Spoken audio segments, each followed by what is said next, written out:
에녹이 승천 하느님께서 올려갔던 장면입니다. 5장 21절부터 24절까지 함께 읽고 보겠습니다. 에녹은 65세에 무두셀라를 낳았고 무두셀라를 낳은 후 300년을 하나님과 동행하며 자녀들을 낳았으며 그는 365세를 살았더라. 에녹이 하나님과 동행하더니 하나님이 그를 데려가심으로 세상에 있지 아니하였더라. 아멘. 하나님이 데려가셨다 이렇게 말씀을 합니다. 지난주에 했던 내용 잠깐 한번 정리를 하고 말씀을 드리겠습니다. 에덴에 있던 아담도 또 에덴에서 나와서 아담의 후손으로 생긴 사람들도 하나님이 어떤 분인가는 다 압니다. 물론 가인과 같이 거절한 사람이 있지만 아담에게 제대로 배웠던 아벨, 그 자식 셋 이렇게 하여 하나님을 알고 하나님을 예배를 했습니다. 그런데 이제 에노스 때부터 여호와 이름을 불렀더라라고 하는 것을 어떤 공적 예배의 시작이다 또 이렇게 보기도 하고, 이제 한편으로는 여호와라고 하는 이름의 의미를 출애굽기 6장에서 이제 말씀을 하잖아요. 근데 출애굽기 6장에서는 이미 이제 10장, 11장, 12장을 넘어가면서 재앙을 내리고 그리고 그 재앙을 통해서 백성들을 끄집어냅니다. 그때 이제 내가 여호와로 너희에게 알린다라고 했는데 그 이전에는 알리지 아니하였다라고 하면 6장에서 미리 이제 그 말씀을 하시거든요. 그래서 아마 6장에서 얘기를 하는 거는 11장, 12장을 염두에 두고 여호와 이름이 뜻이 무엇인가를 이제 미리 말씀하시는 걸로 봅니다. 그래서 언약하신 하나님, 언약의 관계가 불변하시는 하나님, 그러면서 어떤 그 동적으로 움직이시며 앞으로 내가 너희에게 어떤 존재일 것이다 라고 하는 그 야훼 하나님을 말씀을 합니다. 특별히 출애굽기 3장 14절에 가면은 나는 스스로 있는 자다 이렇게 말씀을 하셔요. 그러니까 이제 뭐 혼자 독불장군으로 있다 이런 뜻이 아니라 내가 모든 것의 근원이다라고 하는 그 근원의 의미로 보기도 하고, 또 인간이나 어떤 물질의 도움을 받아서 움직이시는 분이 아니라 모든 생명과 모든 동적 원인의 모든 근본이 이제 하나님께 있다 이렇게 말씀을 합니다. 그러면서 나는 스스로 있는 자다라고 하는 거기에다가 이제 I will이라고 하는 영어 단어 의지를 쓰면서 나는 스스로 있는 존재지만 나는 앞으로 내가 어떤 일을 행하여 내가 나를 내가 됨을 증명할 것이다. 이렇게 하는 것이 여호와의 야훼라고 하는 이름의 의미이기도 합니다. 그래서 출애굽할 때 그 의미로 내가 여호와 하나님을 말씀을 하시며 이렇게 끄집어내므로 애국 사람에게 내가 여호와인 줄 알게 하리라. 이렇게 이제 말씀을 하셨어요. 근데 이제 스스로 있는 자라고 하는 이 말이 이제 그 히브리 원어에 보게 되면은 예흐에, 아수에르, 예흐에 이렇게 얘기를 하는데, 그게 이제 헬라어로 번역을 될 때는 에고 에이미 이런 단어를 써요. 그래서 그 에고 에이미가 이제 뭐냐면은 나는 누구누구이다 이렇게 써요. 나는 누구누구이니라 라고 하는 요 말로 에고 에이미 이렇게 이야기를 해요. 근데 그 에고 에이미가 어디에 많이 나오냐면은 요한복음에 나와요. 요한복음에 대표적으로 나는 누구야 라고 했던 게 뭐예요? 나는 길이요 진리요 생명이다 이렇게 이야기를 해요. 그러니까 주어 동사 영어를 먼저 이제 적어놓으면 우리는 통상 어떻게 해요? I am. 나는 소년이다. 우리 중학교 1학년 들어가면 처음에 배우는 게 I am a boy 이러잖아요. 그러니까 I am 누구다. 나는 누구다라고 하면 에고 에임이 누구다. 에고 에임이 누구다. 이렇게 얘기를 하면 나는 생명의 떡이다. 요한복음 6장에서 그렇게 말씀하시고 8장에서는 나는 세상의 빛이다 라고 하며 나는 스스로 있는 자라고 하는 그 단어를, 그 문장을 에고 에이미로 헬라어로 바꾼 거예요. 그러니까 그 예수님이 다른 사람들에게 얘기할 때 나는 누구야? 라고 했었을 때 사실은 나는 세상의 빛이야 라고 하는 거지만 그걸 헬라어로 들어가고 히브리어로 들어가면 내가 하나님이야 라고 하는 그 말로 미리 하나님이심을 사실은 말씀을 한 거예요. 나는 하나님인데 빛으로 왔어. 나는 하나님인데 길이고 진리고 생명이야. 나는 하나님인데 양의 문으로 왔어. 이렇게 하면 자기를 드러내는 것이에요. 그런데 우리가 내가 하나님이야 라고 하는 말을 하지 않았다고 하여 네가 누구냐 라고 이렇게 얘기를 사람들이 묻고 네가 진짜 하나님이야? 이렇게 묻는 사람들이 있잖아요. 근데 또 요한복음이나 누가복음, 마가복음에 가면은 어떤 말이 있냐면은 사람들이 무슨 얘기를 하면서 메시아에 관한 이야기, 이런 이야기를 할 때 예수님이 뭐라고 그러냐면 내가 그라, 내가 그니라 라고 하는 말이 있어요. 성경에 보면은 그 말도 의미를 써요. 그래서 내가 그야 하는 그 말이 뭐냐면 내가 하나님이야. 내가 스스로 있는 자야 라고 하는 말을 미리 하시는 거예요. 그런데 우리는 이제 그걸 잘 모르면서 네가 유대인의 왕이냐? 빌라도는 이렇게 묻고 그랬잖아요. 그래서 예수님은 네가 말하였느니라 이렇게 얘기하면 또 대꾸를 하고 그랬죠. 그래서 그 야훼 여호와 하나님, 에노스부터 여호와 시대 여호와 이름을 불렀다라고 하는 것. 그래서 여호와 하나님은 절대적으로 한 번 언약한 거를 깨시는 하나님이 아니에요. 절대 불변의 하나님이거든요. 그러니까 나와 언약을 했으면 나를 버려요, 안 버려요? 절대 버리지 아니하시는 하나님, 끝까지 견인하시는 하나님, 그것을 우리에게 알게 합니다. 자, 모세는 그걸 아는 거예요. 그래서 출애굽기 32장에 가면 어떤 사건이 일어나냐면은 금송아지 사건이 일어나요. 그러니까 이제 하나님이 뭐라고 그러냐면 이놈들을 다 쓸어버리고 아브라함, 이삭, 야곱으로 약속을 하고 출발을 했잖아요. 그런데 모세 너로 다시 시작하겠다 이 말을 해요. 근데 만약에 거기서 모세가 뿅 가가지고 맞아요, 나로 시작해요 이렇게 했었으면 아마 모세는 거기서 맞아 죽었을 거예요. 근데 그렇게 안 하고 아닙니다. 이렇게 하며 모세가 하나님께 이야기하는 장면이 있어요. 출애굽기 32장에 가면은 만약에 이들을 여기서 죽이면은 하나님이 여기서 그들을 죽이면 다른 사람들이 보기에 이 사람들을 이끌고 나올 때 악한 의도로 끌고 나왔다고 할 것이다. 그렇게 하면서 죽이면 안 됩니다. 이렇게 이야기를 해요. 그리고 또 민수기에 가게 되면은 이제 그 가데스 바네에서 정탐하고 막 이러잖아요. 또 죽이려고 하는데 맹세할 땅에 인도할 능력이 없기 때문에 죽였다. 이렇게 사람들에게 오해받으니까 당신은 죽일 하나님이 아니다. 이렇게 하며 하나님께 덤벼듭니다. 예를 들면 아들이 잘못했는데 아버지가 이놈 자식 죽을래! 이러니까 겁먹은 아들이 살려주세요! 이렇게 하는 아들이 있고 아버지가 나를 안 죽이는 걸 알으니까 죽여봐! 이렇게 하는 아들이 있듯이 아마 모세는 그런 의미로 하나님의 언약을 알기 때문에 그렇게 말씀하지 않았는가 그런 생각이 들어갑니다. 그 다음에 이제 지난주에 했던 내용 중에 처음으로 단을 쌓았더라 라고 하는 장면이 있어요. 그래서 그 처음이 그 리숀이라고 하는 그 단어를 통해 가지고 그 이전에도 있었고 과거 옛날에도 두 가지 뜻이 있었다고 그랬잖아요. 근데 제가 창세기 13장을 오늘 다시 한번 쭉 보다가 처음으로 쌓았다고 하는 거 13장으로 한번 넘어가 봅시다. 창세기 13장 4절입니다. 그가 처음으로 제단을 쌓은 곳이라. 그래서 그 처음이 언제냐라고 하는 이것 가지고 이제 지난주에는 잠깐 얘기를 했었는데 아마 제가 좀 잘못 보지 않았냐 그런 생각이 들어요. 왜 그러냐면은 아브라함을 택하여 불러냈습니다. 불러냈고 가나안으로 가라 했는데 가나안에 딱 들어가니까 기근이 있었잖아요. 신앙생활의 출발도 마찬가지입니다. 뭐 예수가 좋아서 뭐 이렇게 해가지고 설령 교회를 다녀도 딱 막상 딱 들어가면 어려움이 여러 부분이 닥칩니다. 어떤 사람들은 헌금 때문에 부담 갖는 사람도 있고 어떤 사람은 일요일이라고 하는 주일 안 지키는 이것도 부담 갖는 사람이 있고 예배에 빠지지 않고 참석하면 뭐하고 이런 모든 게 부담 갖는 경우도 있어요. 근데 아브라함의 경우는 기근이 닥치면 어디로 가냐면 애굽으로 갔다가 사실은 마누라를 뺏겼다가 다시 찾아왔잖아요. 누가 그렇게 했어요?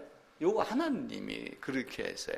그래서 그 언약을 지키시는 하나님의 권세, 그걸 보고 처음으로 제단을 쌓았다라고 하는 그 앞에 어떤 글자가 있냐면 그가라고 하는 단어가 있어요. 그래서 그가라고 하는 단어를 보고 그는 누구겠어요? 아브라함이에요. 아브라함. 그가 처음으로 제단을 쌓은 곳이라. 그러니까 아브라함이 처음으로 제단을 쌓은 곳이다. 이렇게 해석을 하는 것이 지난주 10과에 대한 해석이 맞지 않을까. 제가 이제 그렇게 보고 수정을 합니다. 그리고 처음으로가 처음이라는 뜻도 있지만 옛날의 뜻도 있고 두 가지 뜻이 있다 해서 처음에 초점을 맞췄잖아요, 지난주에. 그런데 그가 처음으로라고 하는 것은 아브라함이 처음으로 이 개념으로 보면은 그 처음이 옛날 있고 지금 처음 두 가지 의미에서 헷갈릴 필요가 없지 않겠느냐, 그런 생각이 들어갑니다. 예를 들어서 이런 것이 있어요. 이삭을 낳기 전에 아버지 아브라함이 99세였습니다. 엄마가 90세였거든요. 근데 나도 노쇠했고 내 남편도 늙었다. 이렇게 하면 우리는 자식을 가질 만한 입장이 안 된다. 낳을 수가 없다. 근데 이제 요하나님께서는 가능하다. 이렇게 이야기를 하잖아요. 근데 명년이 이때 내게 아들이 있으리라 라고 했었을 때 사라가 속으로 웃었다. 이렇게 되어 있어요. 근데 그 웃었다라고 하는 단어는 어떤 의미의 웃음이겠어요? 네가 아들이 있을 거야. 지금 이제 집사님이 이제 99세입니다. 99세인데 아내는 경수도 끊어졌어요. 사례가 그렇게 이야기를 했습니다. 아들이 있을 거야, 내년에. 그래서 웃었어요. 이게 기쁨의 웃음이에요? 아니면은 이게 슬픔의 웃음일까요? 비아냥의 웃음일까요? 근데 비아냥의 웃음도 아닐 거예요. 왜냐하면은 이 집사님은 자식이 둘이 있지만 사실은 아브라함과 사라는 자식이 없잖아요. 그래서 어떤 간절히 바라는 서글픈 웃음? 뭐라고 표현을 해야 되나요? 어떤 그런 웃음이 있잖아요. 웃긴 웃는데 비아냥은 아니고, 예, 간절히 바라면서 씁쓸한 웃음? 있으면 좋은데 없잖아요 하면서 웃는 웃음? 뭐 이런 의미가 있지 않을까. 그런데 그 사라가 아브라함이 웃었던 그 웃음과 나중에 기뻐서 웃었다라고 하는 웃음과 이삭이라고 이름 지은 웃음과 단어가 같은 단어예요. 그래서 그 처음으로도 처음이냐 옛날에냐 이 두 가지 의미가 있어요. come도 가다 오다 이 뜻이 있다고 그랬잖아요. 그러니까 웃음도 아마 그런 참 바라면서 씁쓸한 어떤 간절한 그런 웃음이었다가 아주 그냥 기쁨으로 웃는 웃음. 그래서 이름도 이삭이라고 그랬다. 자, 그런데 이삭이 태어나가지고 할례를 마치고 젖을 뗄 때 뭘 했냐면은 잔치를 베풀었어요. 잔치를 베풀 때 어떤 일이 일어나냐면은 이스마엘이 이삭을 조롱했다 이렇게 돼요. 그 조롱도 같은 단어를 써요. 웃다라고 하는 게. 그러니까 웃다가 비웃다, 기쁘어서 웃다. 두 가지 의미가 다 있는 거예요. 근데 아마 처음에 사라가 웃었을 때는 그냥 씁쓸한 웃음이 아니었겠느냐. 비웃는 웃음이 아니라 가졌으면 좋은데 없는데 어쩌란 말이에요 하고 그냥 웃는 웃음이 아니었던가 그런 생각이 들어갑니다. 11과는 이제 하나님이 에녹을 데려갔다라고 하는 거예요. 그런데 데려갔다라고 할 때 이제 히브리어로는 라카흐라고 하는 단어를 쓰거든요. 사전을 찾아보니까. 근데 이게 이제 우리가 쓰는 테이크라고 하는 영어 단어로 번역이 되어 있더라고요. 우리 커피집 가가지고 테이크아웃 하겠다, 갖고 나가겠다 이렇게 하는. 그러니까 내가 집어갖고 들고 나가겠다.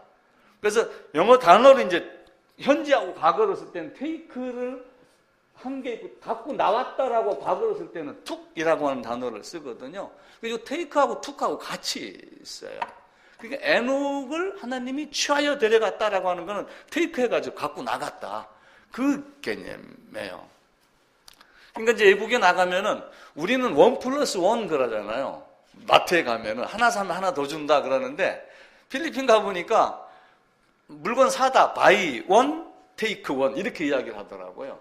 하나를 사면 하나는 네가 가져가도 된다 그런 의미로. 그래서 아마 이 라카흐, 테이크, 툭이라고 하는 단어를 써서 하나님이 데려가셨다. 데려가셨는데 그냥 죽었다라고 하는 개념이 아니라 히브리서에 가게 되면은 에녹을 어떻게 했다고 그래요? 에녹이 죽음을 보지 않고 데려갔다. 이렇게 이야기를 해요. 히브리서 한번 찾아보겠습니다. 자, 뒤로 가셔가지고 히브리서입니다. 히브리서 11장입니다.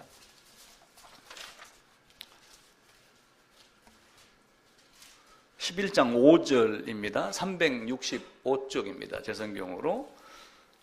5절 함께 읽을게요. 믿음으로 에녹은 죽음을 보지 않고 옮겨졌으니 하나님이 그를 옮기심으로 다시 보이지 아니하였느니라. 그는 옮겨지기 전에 하나님을 기쁘시게 하는 자라 하는 증거를 받았다라고 말씀을 합니다. 이때 다 이제 그 테이크 취해갔다. 죽은 것이 아니라 살아서 옮겼다라고 하는 것을 일단 첫 번째 전제 조건으로 이제 두는 거예요. 분명하게. 히브리 기자가 누군지 히브리서를 누가 썼는지 잘 모른다 이렇게 학자들이 이야기를 합니다. 일반적으로는 바울이 썼다 이렇게 이야기를 하긴 해요. 근데 논란이 되니까 그냥 히브리서에는 히브리 기자는 이런 식으로 표현을 가끔 하거든요. 근데 중요한 거는 이제 테이크 해갔다라고 하는 여기에 이전에 하나님과 동행했다라고 하는 것이 나와요.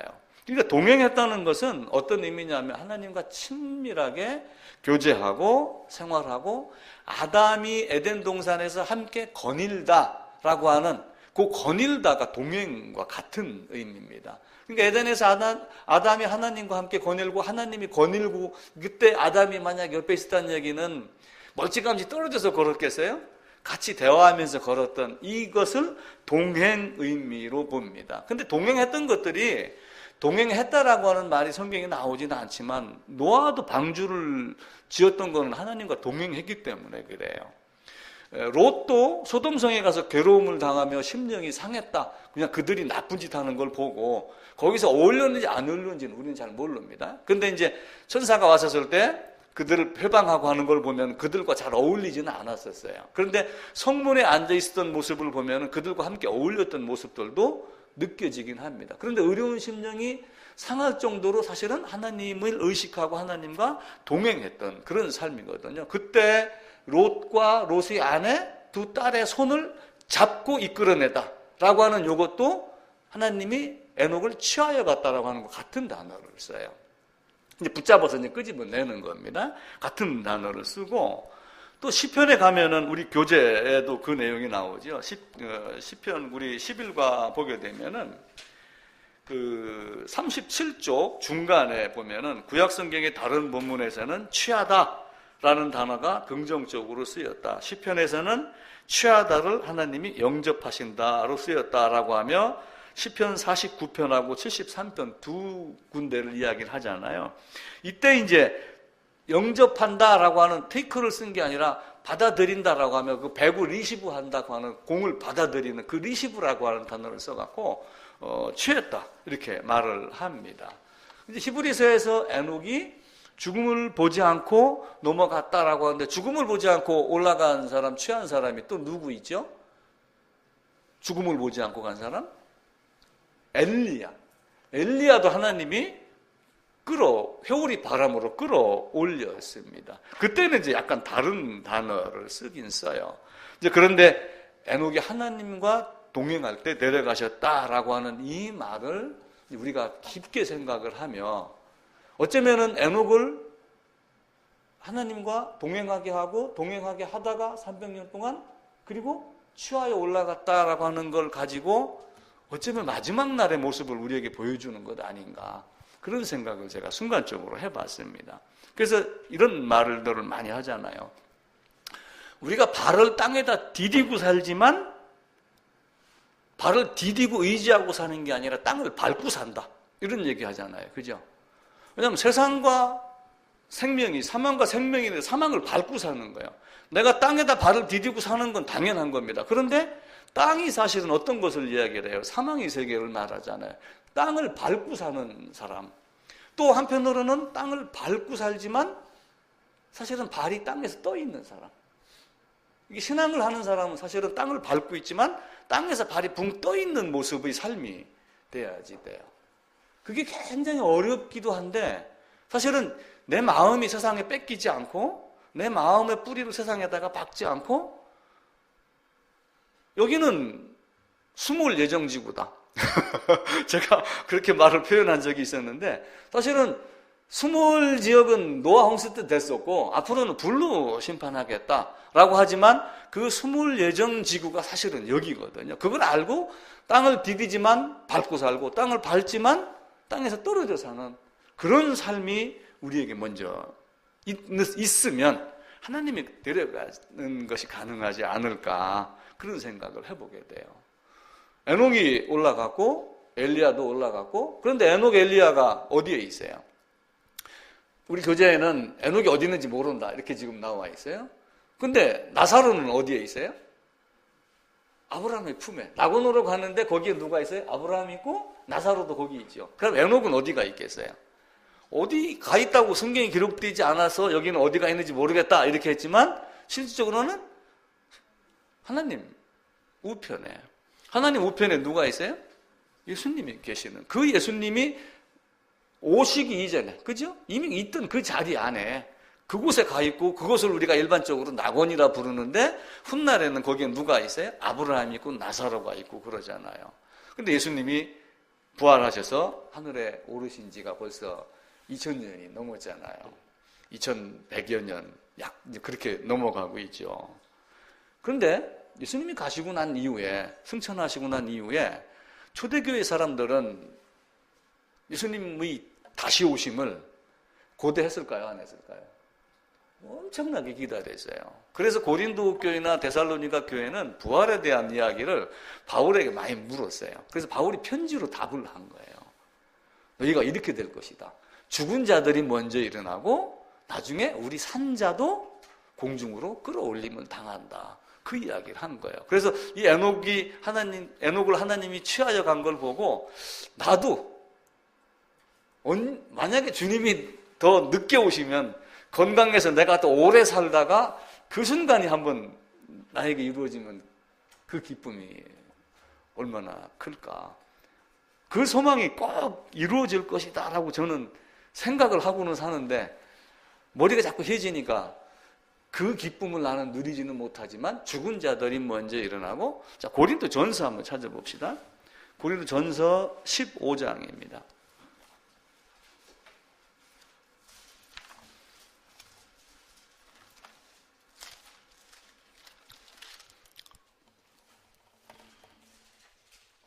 (15장) 50절부터 51절까지, 53절까지요. 형제들아, 내가 이것을 말하노니 혈과 육은 하나님 나라를 이어받을 수 없고 또한 썩는 것은 썩지 아니하는 것을 유업으로 받지 못하느니라. 보라, 내가 너희에게 비밀을 말하노니 우리가 다 잠잘 것이 아니요 마지막 나팔에 순식간에 홀연히 다 변화되리니 나팔 소리가 나매 죽은 자들이 썩지 아니할 것으로 다시 살아나고 우리도 변화되리라. 예. 우리도 변화되리라. 데살로니가 전서로 가보겠습니다. 뒤로 넘겨가시고 데살로니가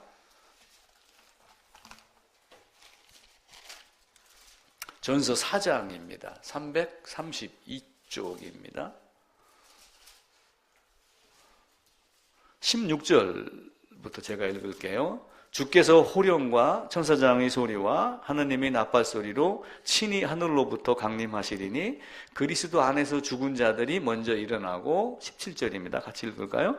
그 후에 우리 살아남은 자들도 그들과 함께 구름 속으로 끌어올려 공중에서 주를 영접하게 하시리니 그리하여 우리가 항상 주와 함께 있으리라.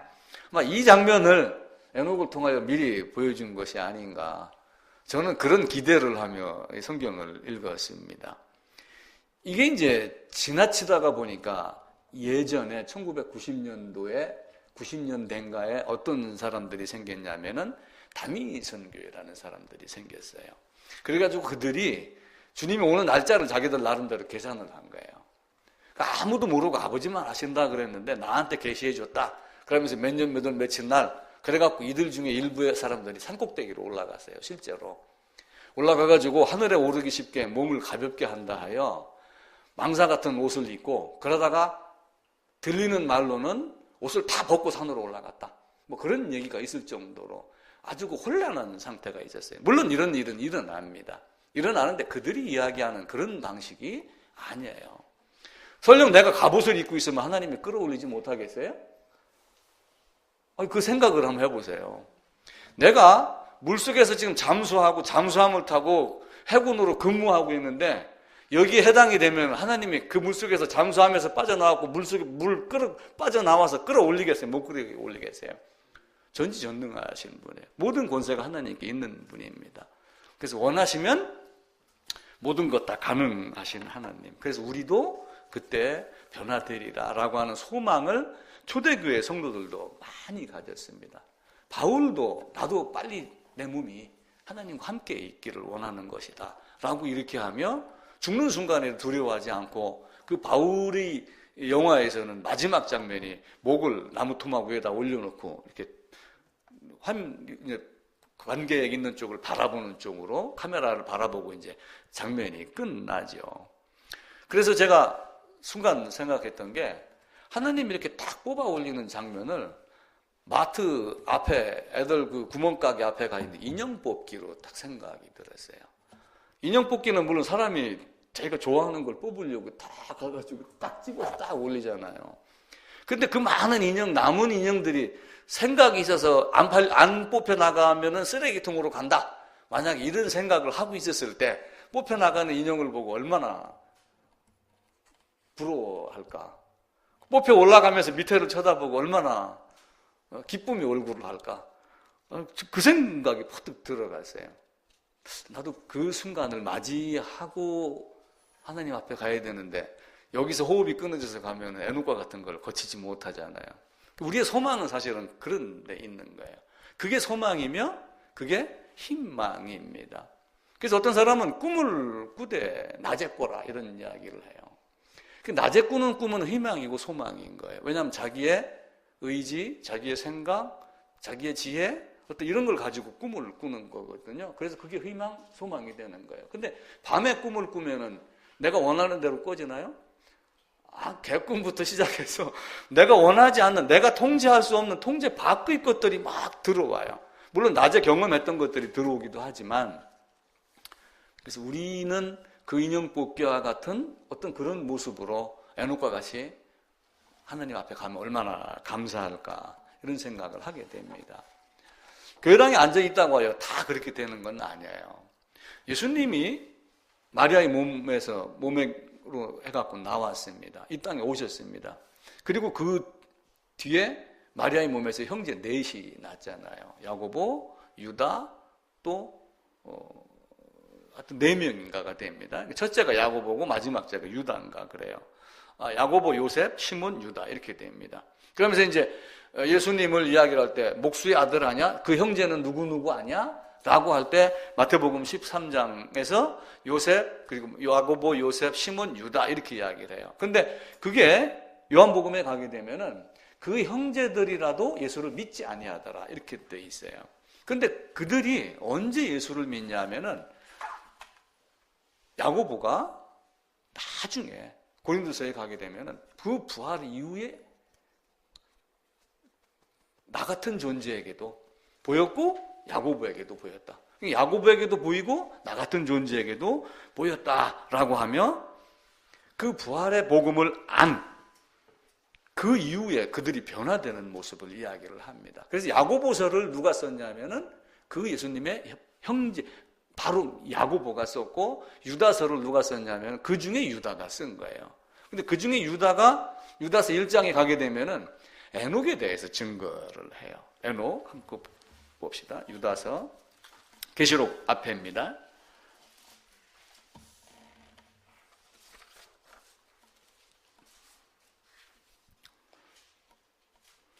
14절입니다.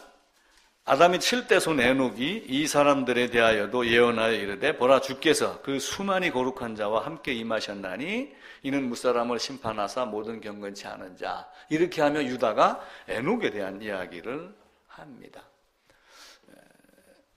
한 육신의 형제로 있었지만 예수님이 누구인지 몰랐다가 알은 그 이후에 변화된 삶은 야고보는 어디에서 순교를 했다. 이런 12제자도 거의 다 순교를 다 했습니다. 그것은 왜 그렇게 했을까요? 단순하게 죽음이 두렵고 안 두렵고 물론 죽을 때 약간 두려움도 있었을지는 모릅니다. 그건 우리가 여기서 이야기할 수는 없어요. 그런데 그들이 그럼에도 불구하고 그 죽음을 맞이한 것. 예전에 어떤 영화 같은 거 봐보면 원형 경기장 안에 말뚝 같은 거 박아놓고 어떤 어떤 그 예수를 믿는 어떤 공주, 일단 그 거꾸로 이렇게 붙잡으면 사자가 오게 하고 불을 붙이고 이렇게 해도 찬양이 막 울려 퍼지면서 그걸 그냥 고통으로 힘들어하지만 그걸 겪는 모습들을 우리가 보잖아요. 그게 사실은 믿음 아니면 그것이 이루어질 수 없는 겁니다. 물론 앞으로도 이 땅이 어떤 변화가 일어날지는 아무도 모릅니다. 지금과 같은 평화가 우리에게 계속 주어질지 아니면 엄청난 고통, 고난이 오며 서로 사육하고 죽이고 하는 것들이 일어날지도 몰라요. 물론 어떤 사람들은 그 예전에 휴거라는 영화를 통해 가지고 뭘 보여줬냐, 같이 예배당에 있는 사람인데 한 사람은 예수를 알았고 한 사람은 몰랐으니까 나중에는 그 사람이 몰랐던 사람이 어떻게 해요? 저 사람 앞에서 가서 고소를 하고 고발을 하고 찾아내고 이런 경우도 있어요. 그만큼 고통을 줍니다. 나중에는 어떻게 된다고 그래요? 음식을 내 마음대로 살 수 있나요? 기술학에 가면 음식도 내 마음대로 못 산다 이렇게 되어 있잖아요. 몸에 표가 없는 자에게는 아무것도 사고 매매도 할 수 없도록 이렇게 된다고. 그래서 그런 성경을 근거로 지금 이렇게 많은 것들이 뭐 서울에 무슨 페이 뭐 이런 거 막 나오잖아요. 지금 휴대폰으로 결제하고 저도 깜짝 놀랐어요. 이마트를 갔는데 저는 카드를 꺼내는 이 사람 카드를 안 꺼내고 휴대폰을 딱 내놓는 거예요. 휴대폰을 내놓으니까 휴대폰에다 탁 갖다 찍더라고요. 그걸 보면서 야, 그런데 나중에 휴대폰 잊어버리면 어떻게 돼요? 그 몸에다 새기는 수밖에 없어요. 이미 미국이나 이런 데서는 짐승 안에다가 그 뭐 이렇게 넣는 거 있다잖아요. 칩 같은 거. 그걸 갖고 테스트를 다 했다고 그러잖아요. 그리고 또 오래전 신문 기사에 이 마크가 없는 자에게는 예를 들면 수표를 현금으로 바꿔주지 마라. 이런 것들이 수표에 기록되어 있던 수표가 발행되기도 해갖고 다시 해소하는 사건들이 일어났던 적도 있습니다. 우리는 여기서 잘 모르지만 뭐 미국 같은 데 이런 얘기 들어봐봐요. 외계인 갖고 뭘 했다는 등 뭐 우리가 알지 못하는 많은 얘기들이 있어요. 그래도 그런 거에 신경 안 쓰고 여기서 찬양하는 것만으로도 사실은 감사하고 여러분과 내가 에녹과 같이 그렇게 고린도전서 또 우리 읽었던 대로 데살로니가 읽었던 대로 하나님이 그렇게 공중으로 끌어올렸을 때 그 올림을 당하는 그 자리에 있으면은 얼마나 좋을까라고 하는 희망을 가져봅니다. 정말 세상은 일장춘몽입니다. 아무것도 아니에요. 그래서 옛날 사람들은 그런 찬양을 많이 불렀어요. 그래서 제가 복음성가도 제가 아는 건 다 옛날 거라 옛날 것만 해놨는데 이런 것도 있어요. 제가 뒤져보다가 34장입니다. 세상 만사 살피니 참 헛되구나. 부귀공명 장수는 무엇하리요. 고대 광실 높은 집 문전옥답도 우리 한번 죽으면 일장의 춘모. 이게 몇십 년 전에 70년, 80년, 100여 년 전에 우리 선조들이 불렀던 찬송이에요. 거의 이제 이런 찬송가를, 이런 복음성가를 제가 이제 모아갖고 이렇게 해놨는데, 지금은 이런 걸 잘 안 부르잖아요. 여기가 좋사오니를 많이 하고 그러죠. 그래서 에녹과 같은 취함을 당하는 여러분들과 내가 되기를 간절히 기도를 합니다.